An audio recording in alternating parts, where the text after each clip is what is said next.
Good morning. अब उदाहरण 9 नहीं करते, वो भी पूरी संपत्तियों का ही है सिर्फ, लेकिन उदाहरण 10 है, उसमें पूरी पक्की तलपट है तो संपत्ति उसके अंदर इंक्लूड हो जाएगी।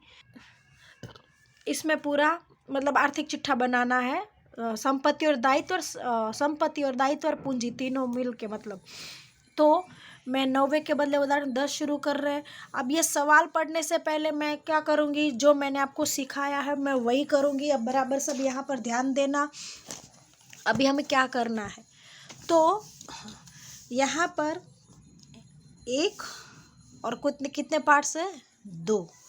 इसके अंदर कितने हैं, यहाँ पर लिखेंगे इक्विटी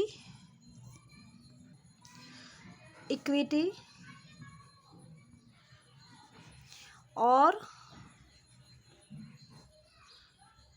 दायित्व। उसके अंदर कितने पार्ट्स हैं, 3 और 3।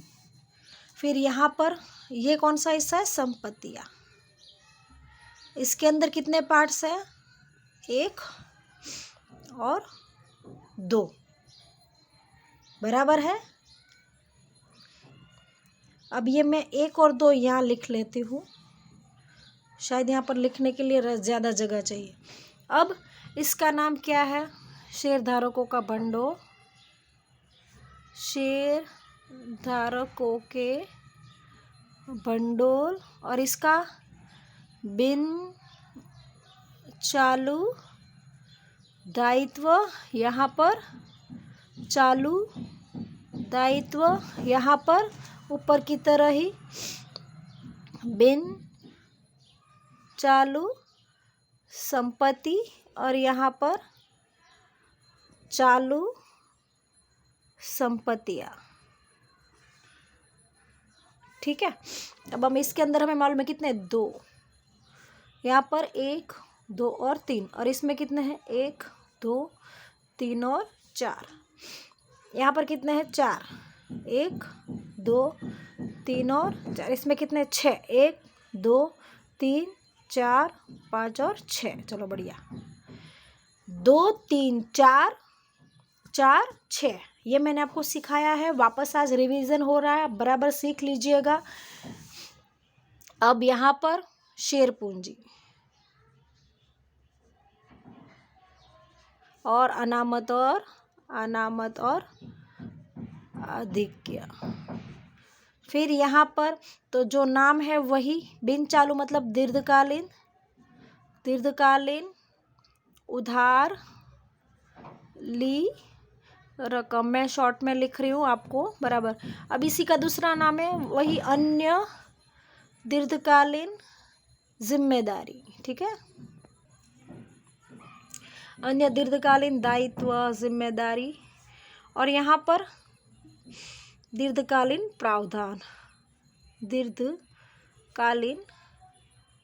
प्रावधान। चालू ऊपर के तीनों है वो यहाँ पर रिपीट होंगे। पहला जो है वो दीर्घकालीन उधार ली रकम, यहाँ पर ये दीर्घकालीन उधार ली रकम है, ये सब चालू है। यहाँ पर अल्पकालीन, तो यहाँ पर दीर्घ के बदले क्या आ जाएगा, अल्पकालीन उधार ली रकम। एक छोड़कर यही वापस अन्य दीर्घकालीन दायित्व, तो यहाँ पर अन्य अल्पकालीन दायित्व, यहाँ पर दीर्घकालीन प्रावधान, यहाँ पर अल्पकालीन प्रावधान।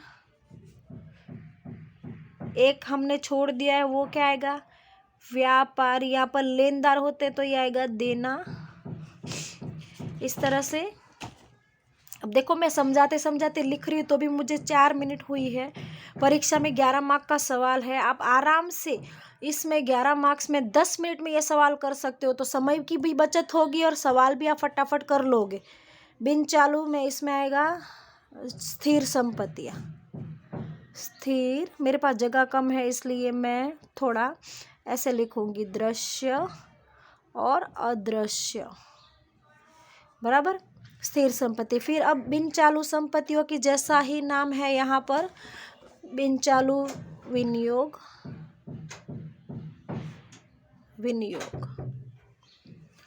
अब दूसरा नाम दीर्घकालीन लोन और धिराण, फिर है अन्य बिन चालू संपत्ति। अब ये वाली तीनों यहाँ पर रिपीट हो रही है। जब पहले बिन चालू है विनियोग है वो यहाँ पर चालू विनियोग, चालू विनियोग। दीर्घकालीन लोन और धिराण, अल्पकालीन लोन और धिराण। और अन्य बिन चालू संपत्ति, अन्य चालू संपत्ति। बराबर है। अब ये माल थोड़ा तो आपको 11 मार्क का सवाल है, याद रखना पड़ेगा। माल सामग्री व्यापारी देना है तो यहाँ पर आएगा व्यापारी लेना, ऊपर व्यापारी देना, ये देनदार है तो लेना। और यहाँ पर आएगा रोकड़ और रोकड़ समकक्ष, रोकड़ समकक्ष। इस तरह से ये आपको भर ही देना है सवाल की शुरुआत में। अब ये देखो मैंने आपको समझाते समझाते लिखा, 6 मिनट में हुआ है मेरा इतना। तो 11 मार्क का सवाल मिनिमम आधा से पौना घंटा लगेगा। जैसे अपने 11वीं में आर्थिक चिट्ठा देखा, व्यापार खाता, लाभ हानि खाता, आर्थिक चिट्ठा, वो बनाने में हमें आधे घंटे से भी ज़्यादा लगता है और समय भी बहुत ज़्यादा जाता है। इसमें आपकी समय की बचत होगी और फटाफट 11 मार्क्स लूटने जैसा ही है। तो ये कर लेना, 11 मार्क का सवाल परीक्षा में आएगा। मैंने याद कैसे करना है वो सिस्टम आपको बता दी है, अब आपको ये करना है। अब हम सवाल में लिखेंगे, देखिए फिलअप करेंगे जो जो बोला। मिलना बाकी कमीशन, मिलना बाकी है, मिलना बाकी मतलब क्या है, आय, आय है यानी मिलना बाकी है ना कमीशन, तो आय है, आय है तो मतलब ये दायित्व का है और ये संपत्तियों का, तो यहाँ पर आएगा ना मिलना बाकी कमीशन। यहाँ आएगा अन्य चालू संपत्ति, तो यहाँ पर मैं लिखूंगी मिलना बाकी कमीशन। बराबर, कितने रुपए है, 20,000। बराबर। अब आगे जमीन मकान 10 लाख और इक्विटी शेयर पूंजी 10 लाख। अब जमीन मकान कहाँ आएगा, संपत्तियों में। बराबर है, स्थायी संपत्तियों में, दृश्य। तो यहाँ पर लिखूंगी जमीन मकान 10 लाख, सॉरी, हाँ 10 लाख है। जमीन मकान 10 लाख। और इक्विटी शेयर पूंजी यहाँ आएगी, वो यहाँ पर लिखूंगी इक्विटी शेयर पूंजी, वो भी है 10 लाख। दोनों लिख दिया। बैंक शिल्लक 45,000 का आएगा, रोकड़ और रोकड़ समकक्ष ये रहा। तो यहाँ पर बैंक शेष, इसको बैंक शेष भी कहेंगे, बैंक शिल्लक भी कहेंगे। कितना है, 45,000। उसके बाद क्या लिखा है, सामान्य अनामत कितना है, 20,000 ये रहा। अनामत और आधिक्य यहाँ पर लिखेंगे, सामान्य अनामत कितना है, 20,000। अभी मेरे अक्षर थोड़े गड़बड़ हो गए क्योंकि मुझे बहुत स्पीड में भागना होता है, तब मैं बहुत गंदे अक्षर से लिखती हूँ, क्योंकि बहुत लंबा वीडियो होगा तो जल्दी आपके तक जाएगा नहीं, और मुझे 10 से 12 मिनट के अंदर फटाफट ये करना है, तो मैं थोड़ा स्पीड में लिखती हूँ तो अक्षर गंदे हो जाते हैं। एक हाथ से फ़ोन पकड़ते, एक हाथ से वीडियो बनाते, इसलिए तो थोड़ा आप एडजस्ट करना, सुनने में ध्यान रखना। मैं कोशिश करूँगी मैं अक्षर थोड़े अच्छे निकालूँ, पर ये सवाल बड़ा है, मुझे फटाफट पूरा करना है। अंतिम स्टॉक है 1,80,000। अंतिम स्टॉक देखो, यहाँ पर माल सामग्री जब भी मैं समझाती हूँ, मैंने यहाँ पर आपको समझाया है, माल सामग्री मतलब अंतिम स्टॉक। बराबर है। अंतिम स्टॉक कितना आया, 1,80,000। उसके बाद है लेनदार 4 लाख और देनदार 2,30,000। लेनदार यहाँ पर आते हैं, लेनदार है 4 लाख और देनदार है यहाँ पर आते हैं व्यापारी देना में। जब भी व्यापारी लेना समझाती हूँ मैं बोलती हूँ देनदार, और ये समझाती हूँ तो बोलती हूँ लेनदार। तो ये है 2,30,000। उसके बाद 10% के डिबेंचर, डिबेंचर आपकी यहाँ पर कुछ नहीं बताया तो क्या होगा, अगर डिबेंचर संपत्ति होती तो कह देते, पर कुछ नहीं कहा है तो उसको दायित्व मानना। और डिबेंचर हमेशा लॉन्ग टर्म वाले होते, तो इसमें से लॉन्ग टर्म कौन सा है, ये दीर्घकालीन उधार ली रकम। यहाँ पर लिखेंगे 10% के डिबेंचर कितने रुपए के हैं, डिबेंचर हमारे 1,30,000 के। उसके बाद डिबेंचर वापसी अनामत में विनियोग, देखो यहाँ पर शब्द आया विनियोग, तो यहाँ पर विनियोग है वो डिबेंचर से जुड़ा हुआ है, वो दीर्घकालीन होता है, इसलिए हम यहाँ पर लिखेंगे बिन चालू विनियोग। तो लिखेंगे डिबेंचर वापसी अनामत में विनियोग, कितने रुपए है? 30,000। उसके बाद custom deposit, custom deposit, gratuity और करवेरा का प्रावधान, ये 3 चीज़ें बाकी है।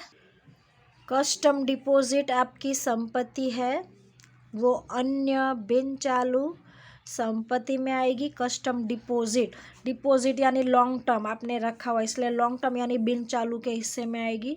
यहाँ पर मैं लिख रही हूँ कस्टम डिपॉजिट, कस्टम डिपॉजिट है 1,25,000।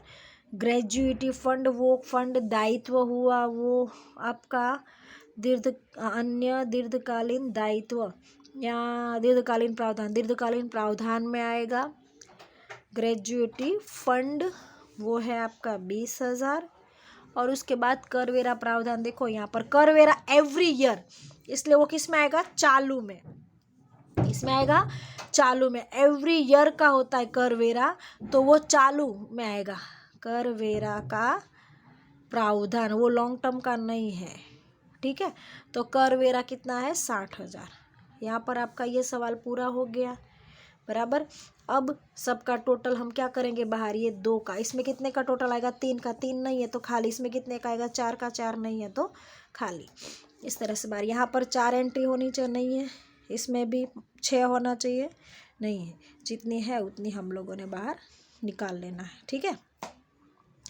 अब आगे इनका टोटल, इनका है 10,20,000, इसका है 1,50,000 और इसका है 4,60,000, ठीक है।